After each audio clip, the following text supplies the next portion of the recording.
a los patriarcas de Israel. Y hoy vamos a tratar el tema, el debilitamiento de la fe, o cuando la fe se debilita.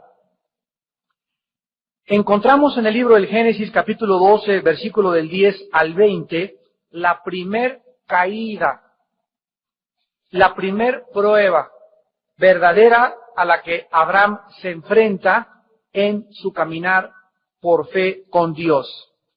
Después de que Abraham ya había decidido seguir a Dios y confiar en Él, en todas sus promesas, vemos algo en este pasaje inusitado, donde Abraham comienza a flaquear y donde pareciera que perdió de vista, así como que de repente se esfumó de su alma y de su espíritu la presencia de Dios.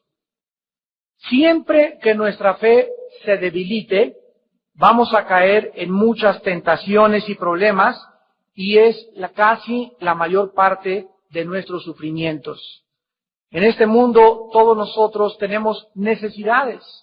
Tenemos necesidad de trabajar para poder subsistir y pagar el colegio, pagar la colegiatura, para comer, etcétera, etcétera. Tenemos necesidad de una casa, todos los seres humanos. Tenemos necesidad de ropa. Tenemos necesidad de amistades. Otros tienen necesidades de matrimonio.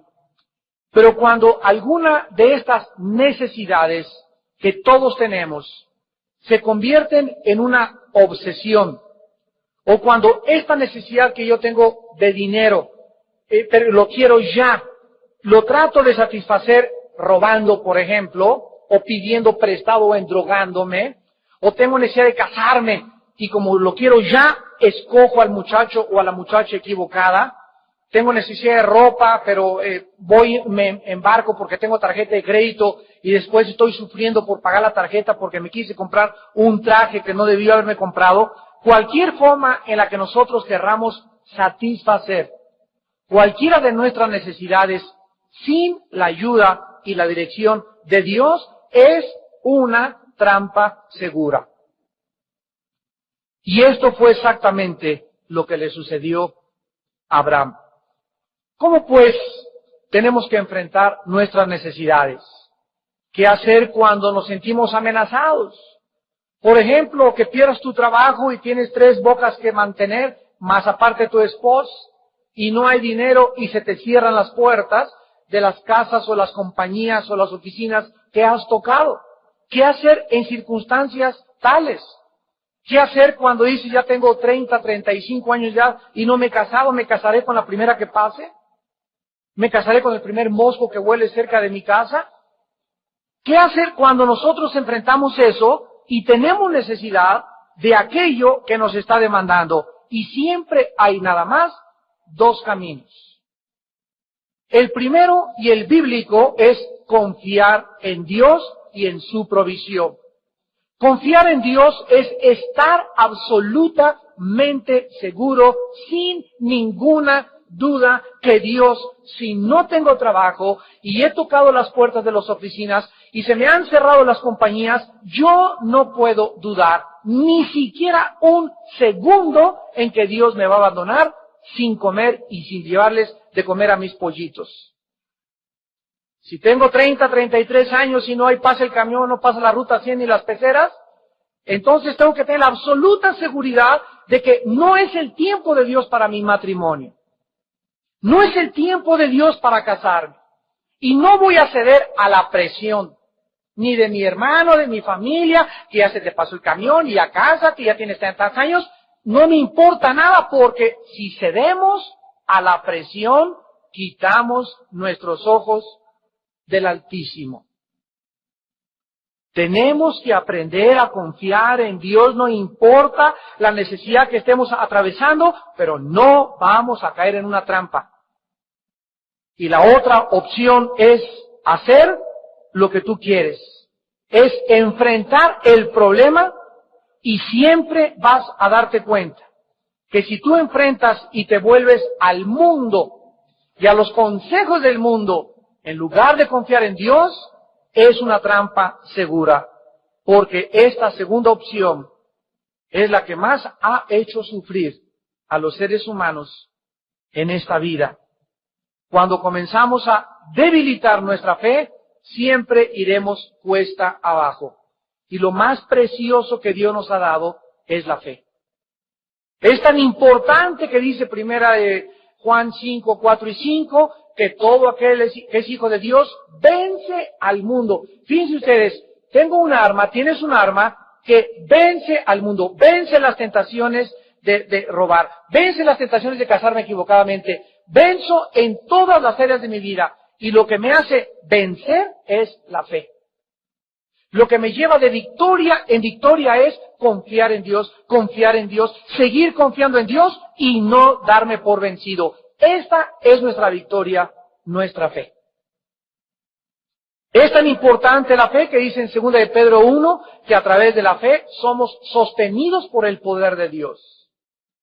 En el instante en que dejo de confiar en Dios, comienzo a abrirme a ataques del enemigo. Porque lo que me hace realmente sostenerme la fe, es tan importante la fe que dice Efesios 6, del 12 al 18 en la armadura del cristiano, que es el escudo, la fe que detiene a los ataques y a los dardos que me lanza el maligno directamente a mi cabeza. En el momento en que comienzo a bajar el escudo, en el momento en que dejo de confiar en Dios, en el momento en que dejo que las dudas asalten mi mente y me gobiernen, mi escudo ya está abajo y soy blanco directo de Satanás. Ante todas estas cosas, levanten el escudo de la fe con el cual podáis apagar los dardos de fuego del maligno. Dice en el versículo 10, hubo entonces hambre, y esta necesidad es tal vez la principal de todo ser humano, el hambre. Hubo entonces hambre en la tierra, y descendió Abraham a Egipto para morar allá, porque era grande el hambre en la tierra. Aquí nosotros nos damos cuenta que Abraham enfrentaba no un problema menor, era un problema mayúsculo. Tal vez nosotros hemos enfrentado que 3 días sin trabajo, 1 semana sin trabajo, pero aquí estaba Abraham con su esposa, su sobrino, cantidad de trabajadores, tenía vacas, tenía ovejas, no había pastura, no había avena, no había sorgo, no había maíz para sus vacas, para sus ovejas, ni tampoco ellos tenían que comer. Era un problema grave. Enfrentaba la posibilidad de morirse de hambre. Él, su familia, su ganado y sus trabajadores.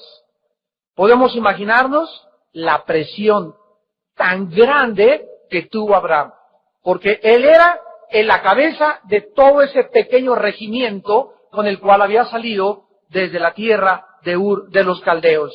Abraham enfrentaba una crisis muy severa. Dios le había dicho que saliera de la tierra prometida y lo había dirigido durante algún tiempo y había satisfecho todas sus necesidades hasta este momento. Pero ahora Abraham se pregunta, bueno, ¿y ahora qué pasó? ¿Se cortó la provisión de Dios?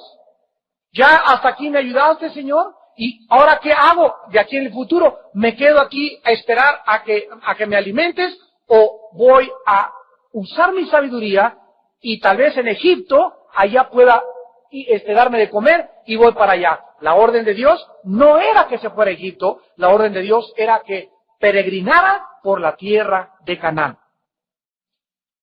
¿Debía Abraham entonces quedarse ahí y satisfacer sus necesidades urgentes de comer y esperar morirse de hambre? ¿O debería ir a buscar otras tierras y buscar qué comer? ¿Abandonaría la tierra que Dios le prometió y pasado el hambre regresaría otra vez a la tierra que Dios le daba? Abraham se encontraba con un mare magnum de interrogantes emocionales, sentimentales y físicas. Como tú y como yo nos enfrentamos. ¿Qué haré con mi hijo? ¿Me lo surtiré o lo correré de la casa? ¿Qué haré? ¿Pediré me están dando chamba en la procuraduría? ¿Puede un cristiano trabajar de federal? ¿Me están dando chamba aquí en este lugar en una discoteca? ¿Debo aceptar ese trabajo o debo esperarme y aceptar este otro trabajo? Tengo una muchacha que ahorita me gusta mucho, pero no es cristiana. ¿Debo esperarme a la cristiana o me aviento y me caso ya de una vez con esta? En todas estas circunstancias, amados hermanos en Cristo, necesitamos obedecer lo que dice la palabra de Dios. Primera de Corintios 16:13. Velad, estar firmes en la fe. Estar firmes en la fe. Dios no quiere que nada nos mueva. Firmes en la fe, como un soldado. Cuando tú vas a Londres y pasas por el Palacio de Buckingham, que es el palacio donde vive la reina de Inglaterra, vas a encontrar una cosa asombrosa. Hay soldados enfrente del Palacio de Buckingham, en la mera puerta, donde están así y no se mueven ni parpadean, parecen estatuas. Y pasan los niños, se les quedan mirando y les hacen así, los retan, ¿verdad? Hasta les avientan cosas y están así. Y ahí están por turnos de 4 a 5 horas diarias, firmes en la fe, sin moverse. Pase lo que pase, la orden es que no se muevan. Y si se mueven, son sujetos a corte marcial. Así de exagerada es la guardia de la reina de Inglaterra. Es algo que nos ilustra lo que Dios quiere que nosotros hagamos. Dice el Salmo 46, Dios es mi amparo y mi fortaleza en todos los problemas y en todas las tribulaciones. Por tanto, no temeré. Y si de repente veo una exageración, una montaña, dice David, que se levanta y vuela enfrente de mí, y si veo que tiembla, y no importa lo que pase, yo estoy firme, confiado en Dios, porque Dios no me puede dejar solo. ¿Se acuerdan de la barca? Los discípulos. El viento y la lluvia, y es increíble que Jesús dormido ahí en el barco. Y en ese momento los discípulos corren y creyeron que se iban a hundir. ¿Ustedes creen que tenían fe? ¿Ustedes le llaman a eso confianza? ¿En aquel que había hecho milagros y que los había llamado y que los estaba entrenando? ¿Creen ustedes que los iba a dejar que se ahogaran? Entonces, ¿por qué Jesús no se levantaba? Porque estaba probando hasta qué grado llegarían para confiar en Él. Yo siempre me he preguntado que si no lo hubieran despertado, ¿qué hubiera pasado? Bueno, hubiera comenzado a llenarse el agua, y se hubiera hundido la barca, ¿verdad? Y estoy seguro que hasta que ellos estuvieran en el mar con el agua aquí, ahí Cristo los hubiera sacado de los pelos a todos. Él no los iba a dejar morir. Y lo despertaron cuando apenas estaba un poquitito en la barca ahí, y Jesús se levanta y se dice, ¿verdad? Hombres de poca fe. Y fíjense lo que les dice. Les dice, ¿dónde está vuestra fe? No les dijo que no tenían fe, sino que ¿dónde estaba esa fe que ya tenían? O sea, esa fe la debieron puesto en operación en ese momento. ¿Dónde está? ¿Dónde la dejaron? Ellos tenían fe, pero no la ponían en operación. Es como si tú tienes un arma y alguien te asalta y te quedas así. Ahí la tienes el arma, pero no la sacas por el temor. Y cuando el temor hace presa en nosotros, no podemos manifestar nuestra confianza en Dios.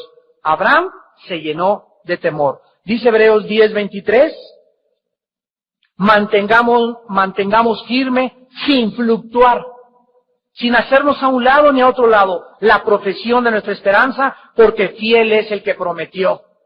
No te mueva nadie de tu lugar, hermano, hermana en Cristo. Aguanta la prueba, soporta la aflicción. Dios se agrada de nosotros cuando confiamos en Él.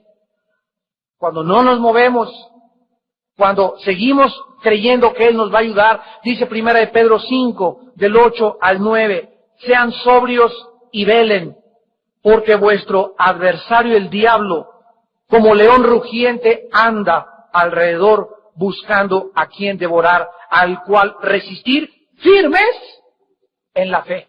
Si nosotros estamos confiando en Dios, porque es la fe mi escudo, mi confianza en Dios. Y dice 2 de Pedro 3, versículo 17, así que vosotros, oh amados, sabiéndolo de antemano, guardaos, no sea que arrastrados por el error de los inicuos, caigáis de vuestra firmeza. Y esto fue lo que le sucedió a Abraham.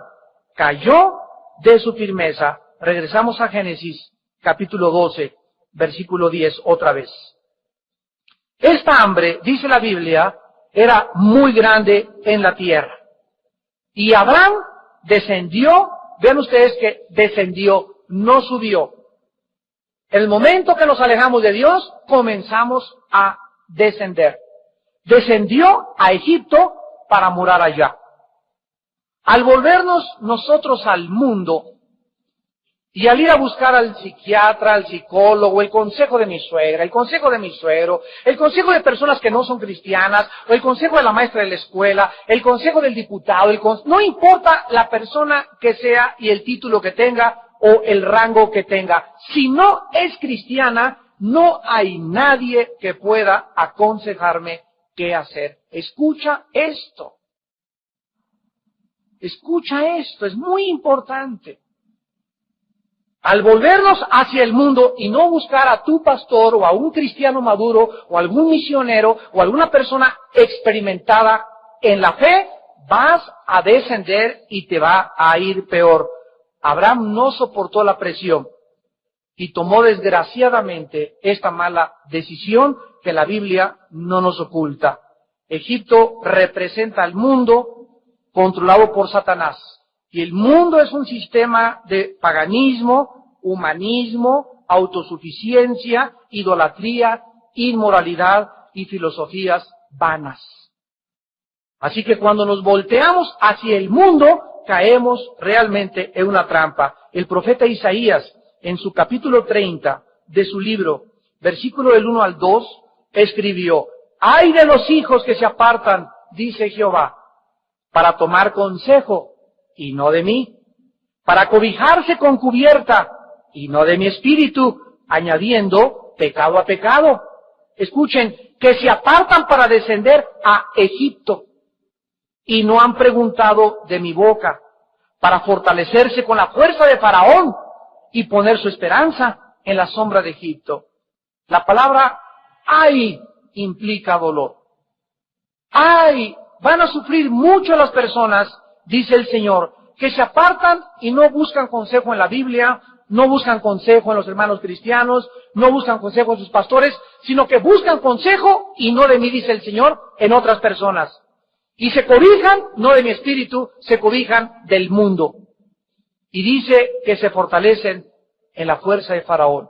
Egipto representa al mundo en la Biblia y Faraón a Satanás. Al ir al mundo y pedir consejo, estamos pidiéndole consejo al mismo diablo. Dice en Génesis 26, vean ustedes lo que volvió a suceder con el hijo de Abraham, Isaac. Y en el caso de Isaac fue protegido por Dios. Dice Génesis 26, versículo 2 y 3, cuando también se repite el problema. Hubo hambre, dice el versículo 1, además de la primera hambre que hubo en los días de Abraham. Y se fue Isaac a Abimelech, rey de los filisteos en Gerar, y se le apareció Jehová. Y le dijo, no, ¿qué cosa?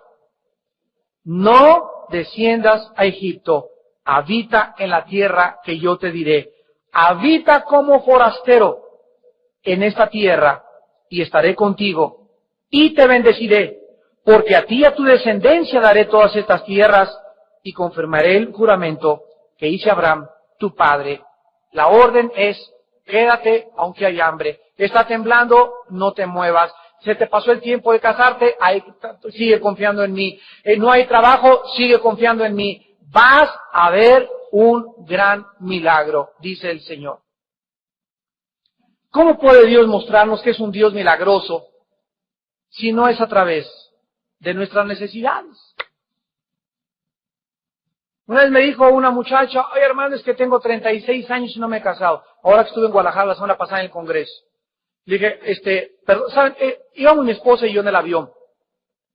Y iba el pastor Siragüen y Flor, su esposa, con nosotros también. Íbamos a Guadalajara al Congreso. Y estábamos sentados en el avión y se acerca la azafata, una steward, y me dice, ¿ustedes son cristianos, verdad? Porque mi esposa era la Biblia, yo iba medio dormido. Y sí, somos cristianos. Pues nos comenzó a comentar, etcétera, etcétera. y toda la clase Premier iba vacía, pues le pidió permiso al capitán y nos pasaron hasta la clase de Premier en el viaje a Guadalajara. Ahí nos íbamos hasta adelante, Puerto Vallarta a Guadalajara. Y ya que estamos hasta adelante, pues ya saben ustedes que ahí lo atiende uno como rey, ¿no? Y se acerca la muchacha y me dice, oiga, pastor, quiero preguntarle, fíjese que tengo un novio en Alemania y ahora me toca un vuelo de Aeroméxico la semana que entra y quiero ir a verlo pero recibí una carta la semana pasada que me dijo que nada más me quería como amiga, que no me hiciera ilusiones de casarme con él. Y tengo 36 años. Y la muchacha muy atractiva, una zapata cristiana. ¿Qué debo hacer? Me preguntó. Le dije, mira muchachita, para comenzar, cuando llegues a Alemania, ni le hables a este cuate. Porque cuando ya te dicen, no es para casarme, nada más quiere jugar contigo. Y va a abusar de ti sexualmente, te lo garantizo 100%. En segundo lugar, aunque tengas 36 años, más vale sola que mal acompañada. Vas a sufrir 5 veces más casándote con una persona equivocada. Y en tercer lugar, déjame decirte que tal vez no te has casado porque Dios tiene para ti un verdadero panquecito marinela. Pero tú, de acuerdo a todo lo que me estás diciendo, porque le dije, ¿cuántos años tienes de cristiana? Me dijo, 12 años. Le dije, de acuerdo a la información que tú me das, me indica que eres una muchacha muy inmadura. Y que te han pasado muchos años por tu inmadurez y no sé por qué no has crecido, no te conozco, le dije, ni sé a qué iglesia vas, pero no has crecido en Cristo, no has madurado. Y esa persona que Dios tiene para tu vida, no la va a traer a tu vida hasta que tú estés madura, porque si no lo entierras en el patio de tu casa. Si quieres un banecito marinero, que eres un buen muchacho, que sea cristiano y que sea consagrado, y te casas contigo y eres una carnalota, y eres una egoísta, y no has vivido a ti, y no eres una muchacha quebrantada, lo vas a hacer sufrir mucho a él.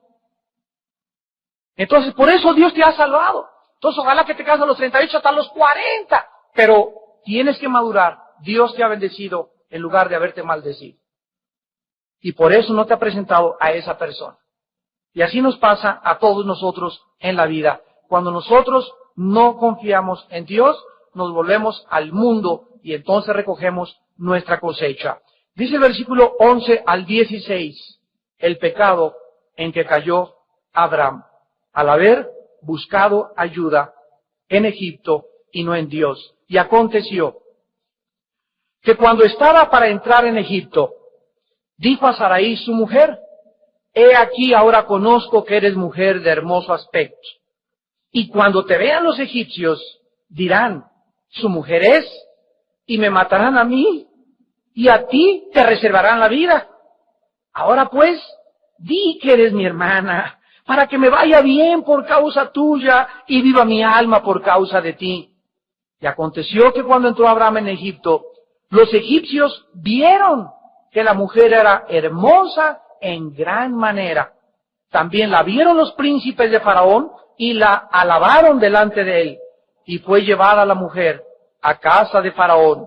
E hizo bien Abraham por causa de ella, y él tuvo ovejas, vacas, asnos, siervos criadas, asnos y camellos.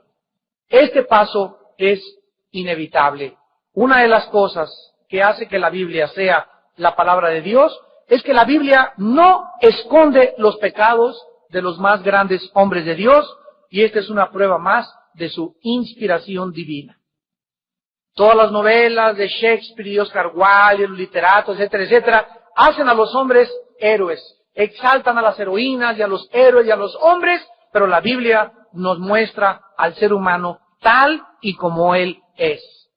La Biblia no nos relata fábulas y caracteres mitológicos de superhombres, sino que nos retrata exactamente tal como somos, como eres tú y como soy yo, enfrentando todas las mismas pruebas y las mismas tentaciones que todos los días nos están esperando a la vuelta de nuestra casa.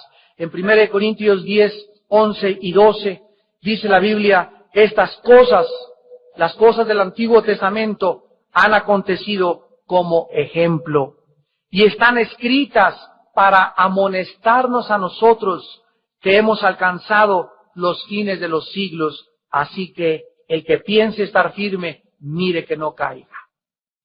Abraham creyó que estaba firme, que tenía las promesas de Dios, y tú lo crees también y yo lo creo también. Y el momento que creemos y comenzamos a confiar en nosotros, en mis habilidades, en mi compadre que me dio trabajo y que es diputado y que fue nombrado gobernador y en mi comadre que tiene dinero, y comenzamos a confiar en las cosas de alrededor y no en Dios. Hemos dado el primer paso para nuestra caída. Vean ustedes los pasos de Abraham. En el versículo 11 dice que Abraham le sugiere a su esposa, viéndola bella, que cuando los egipcios la vean, van a decir que era su mujer y lo iban a matar.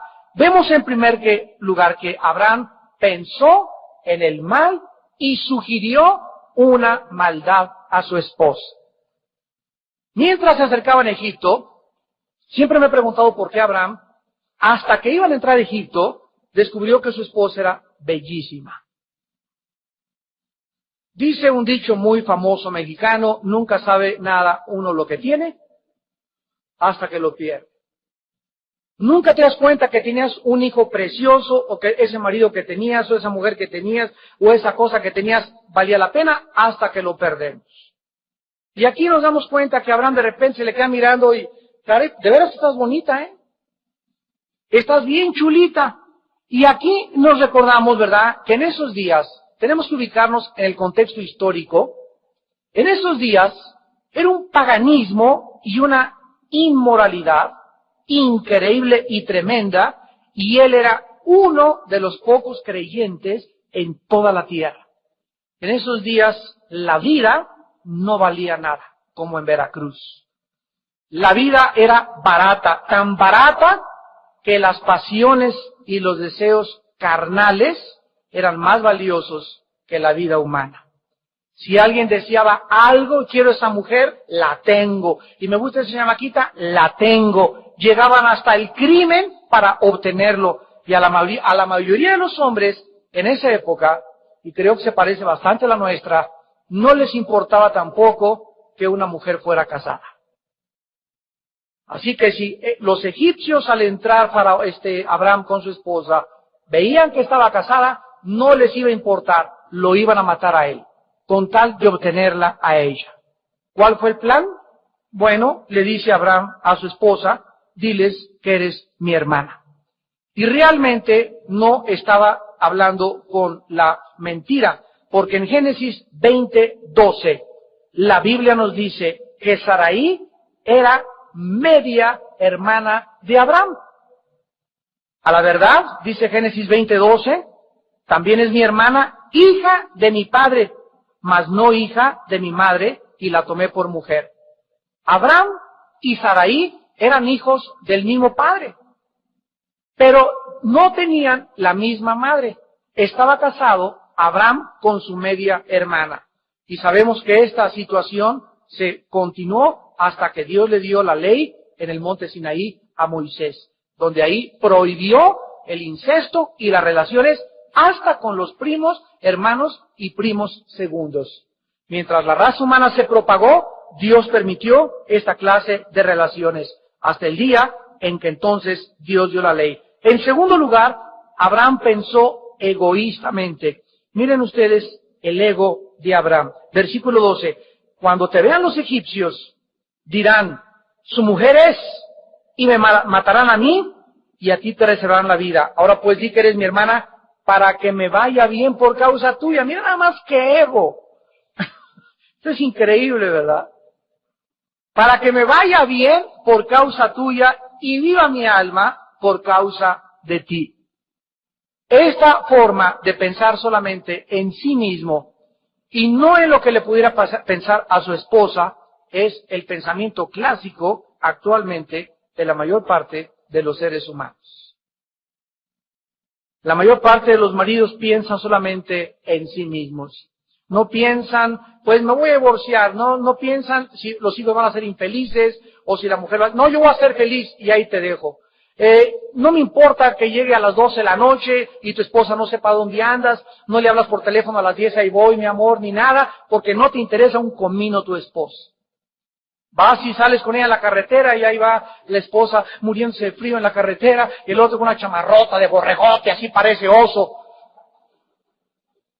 En la noche se agarra la cobija y se la echa toda él encima y la pobre se queda ahí descobijada y amanece descobijada, en lugar de que se levante en la madrugada y la tape ella, ¿qué te pasa? Que te traiga un tecito, tus chanclitas. Esta falta de sensibilidad, Dios la juzga tarde o temprano. Porque dice Efesios 5 que el marido debe amar sacrificialmente a su esposa, de la misma manera que Cristo nos amó a nosotros. Dice el versículo 14 y 15 de Génesis 12, y aconteció que entraron en Egipto. Y los egipcios, tal como Abraham lo pensó y temió, vieron realmente que la mujer era hermosa en gran manera. También la vieron los príncipes de Faraón, o sea, los principales, los jefes de Faraón, y la alabaron delante de él, y fue llevada la mujer a casa de Faraón. Aquí encontramos, Abraham le es quitada su esposa. Los mismos líderes del Faraón no se atrevieron a tocarla, porque la vieron tan hermosa que dijeron, si el Faraón la desea y la ve, nos va a matar a nosotros. Mejor se la llevamos y quedamos bien con ella.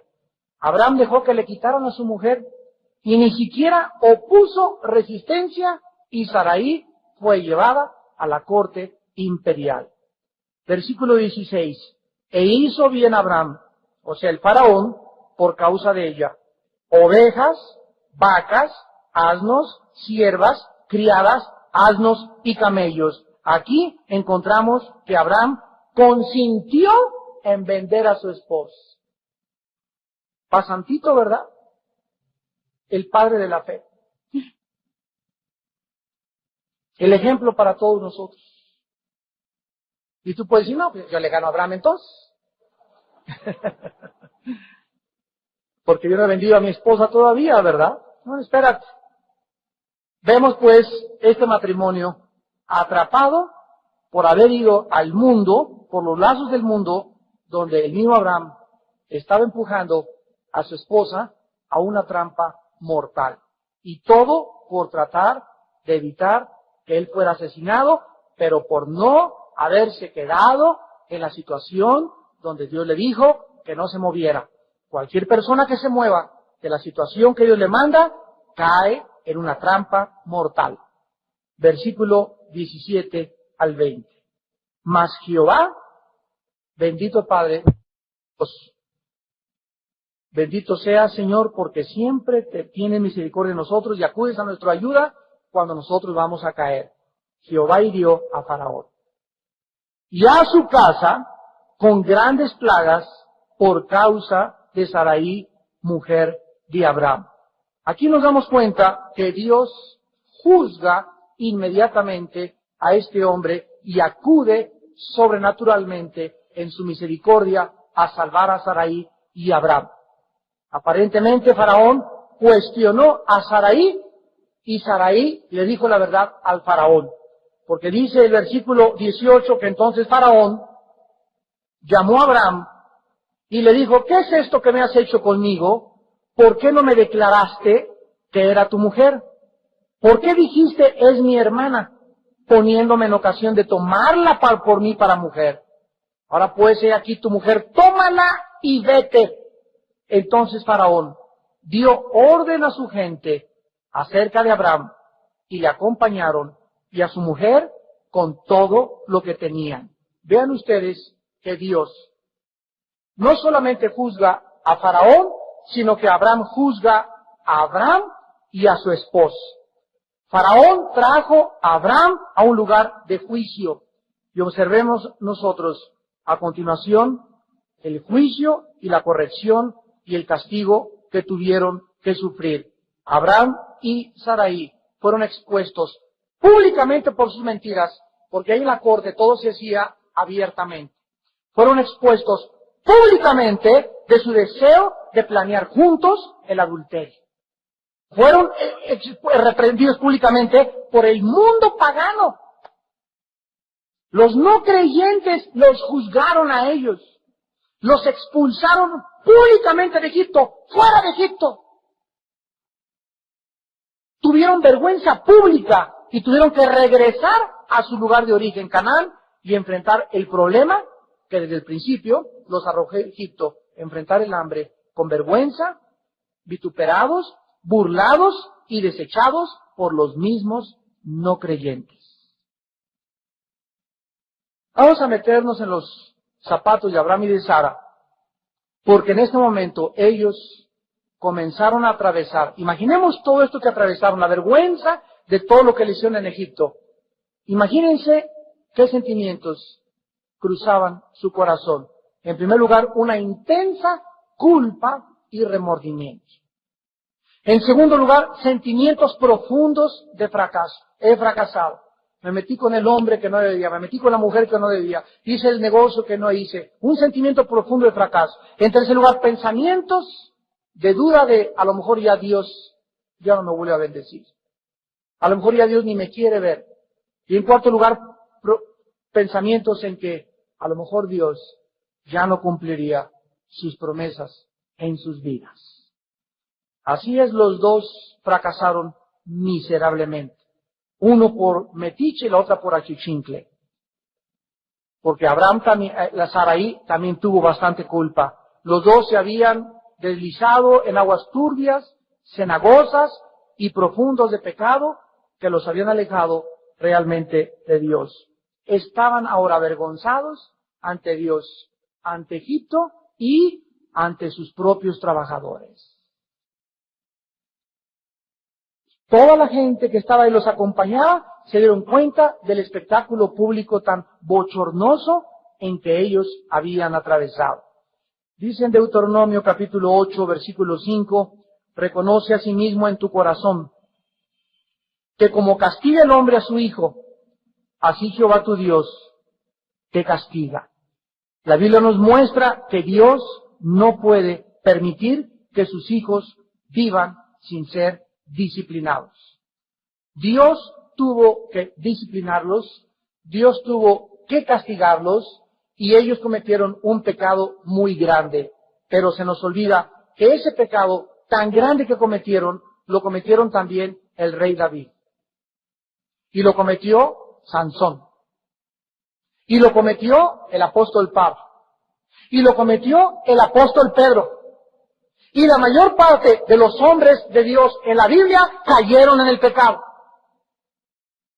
Y se metieron en aguas pantanosas y en aguas turbias. Y ahí es donde nosotros nos damos cuenta lo que dice en Génesis 13, del 1 al 4. Subió pues Abraham de Egipto hacia el Negev, él y su mujer, con todo lo que tenía y con Lot. El Dios de la Biblia es grande y misericordioso. Abraham regresa a la tierra prometida con todos estos pensamientos, con todas estas emociones de confusión en su vida, y en medio de todos estos sentimientos de culpa y de vergüenza, decidieron los dos: seguiremos confiando en Dios. Bendito Padre Dios de misericordia.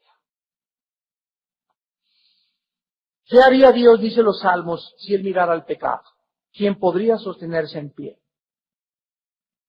¿Quién puede decir yo no he pecado? El que esté libre de pecado, le dijo Jesús a los fariseos, arroje la primera piedra. Mira esta mujer, mira nomás esta mugrosa, se ha acostado con un hombre. Y la Biblia, la ley dice que la matemos a pedradas. Que ahí estaban los arrogantes. No, yo he pecado pero no tanto como Abraham. Yo nunca he tratado de vender a mi esposa. Yo he pecado, pero no como David, que mató y adulteró. Yo he pecado, pero no como Pablo, él mató cristianos. Yo he pecado, pero no tanto como el ladrón junto a la cruz, que nunca hizo nada bueno y al final se arrepintió. Yo merezco más el cielo que ellos. Ese no es el Dios que la Biblia nos revela. El Dios de la Biblia nos dice, vengan a mí y estemos a cuentas. Isaías 1:18. Si tus pecados fueran negros como el carbón, vendrán a ser como blanca lana. Hay perdón en la sangre de Jesucristo. Abraham regresa a la tierra y es interesante que dice la Biblia en el versículo 3, y volvió por sus jornadas desde el Negev hacia Betel. Betel significa la casa de Dios. Era el lugar donde Dios le había dicho a Abraham que comenzara su viaje a la tierra prometida, y nos acordamos en Génesis 12, 3 y 4, que ahí construyó Dios, Abraham, un altar para Dios.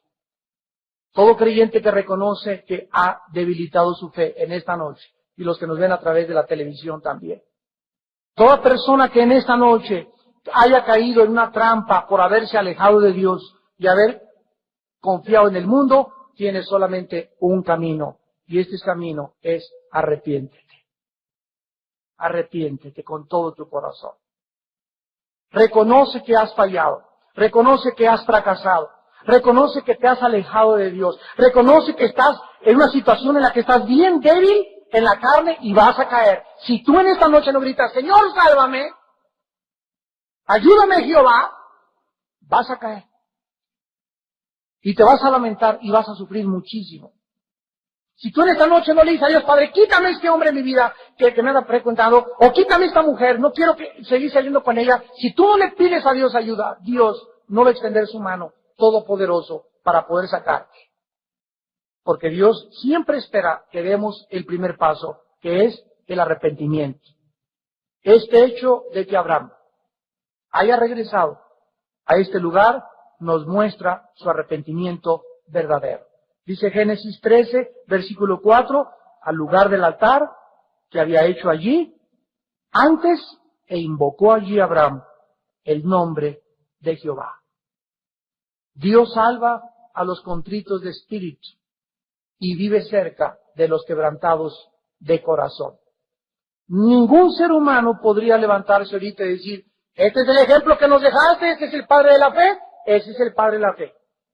Cuando comenzó a caminar con Dios, Dios no nos oculta sus caídas para que te des cuenta, que te identifiques con Él, que ese ego que Él tuvo y esa causa a la que Él llegó tan lejos a su familia, existe potencialmente en tu corazón y en mi corazón si nos alejamos y debilitamos nuestra fe. Porque sin la fe, nada nos es posible. Y separados de Dios, nada podemos hacer.